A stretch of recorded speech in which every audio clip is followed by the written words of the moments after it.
Tabla na ang Season 49 PBA Commissioner's Cup Finals sa pagitan ng TNT Tropang Giga at Barangay Ginebra sa San Miguel. Yan ay matapos makalusot ng TNT kontra sa Ginebra sa Game 6 ng serye kagabi sa Araneta Coliseum. Ang kabuang detalye sa ulat ni Rafael Banderel.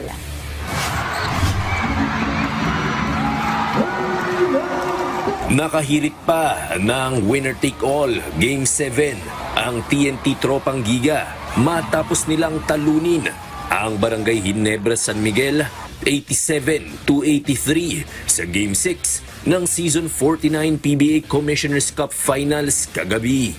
Hindi naging madali ang tagumpay na ito para sa TNT dahil sa masalimuot nilang panimula kung saan nakalikom ng 3 mabibilis na fouls ang kanilang big man na si Poy Eram.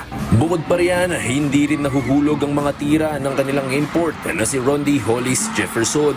Sa kabila nito, nanatiling disiplinado ang dating Gilas Pilipinas center na si Eram. At pagsapit ng 4th quarter, nagpakawala siya ng 10 puntos na malaking bagay kung bakit nakalayo ng bahagya ang TNT. Ang binabansagang iyakin ng Ginebra fans ang siya palang magpapauwi sa kanila ng luhaan.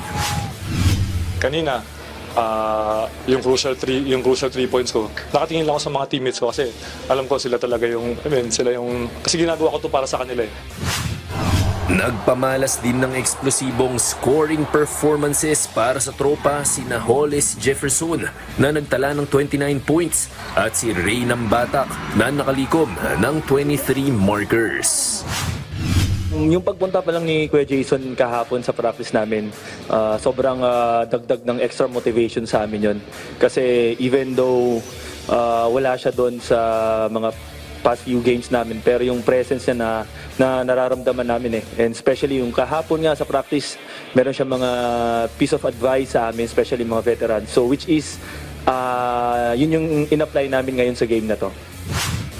Sina Coach Tim Cone at Scotty Thompson naman ng Ginebra, iisa lang ang iniisip ngayon kung paano sila makakabawi sa paparating na winner-take-all Game 7. Game 7s are never just another game. They're tough games.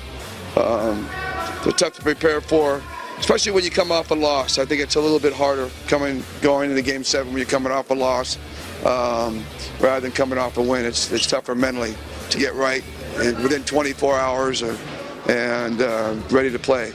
So that's going to be our challenge. Game 7, best rewards in sports, no? It's a player's game, so all out na. Do or die. Ngayong tabla na ang serye sa tigatlong panalo, kada kupunan magkakaalaman na sa Biyernes, March 28 kung alin sa TNT o Barangay Ginebra ang makakapag-uwi ng titulo sa Season 49 PBA Commissioner's Cup. Idaraos ang larong yan dito rin sa Araneta Coliseum. Rafael Banderel para sa Atletang Pilipino, para sa Bagong Pilipinas.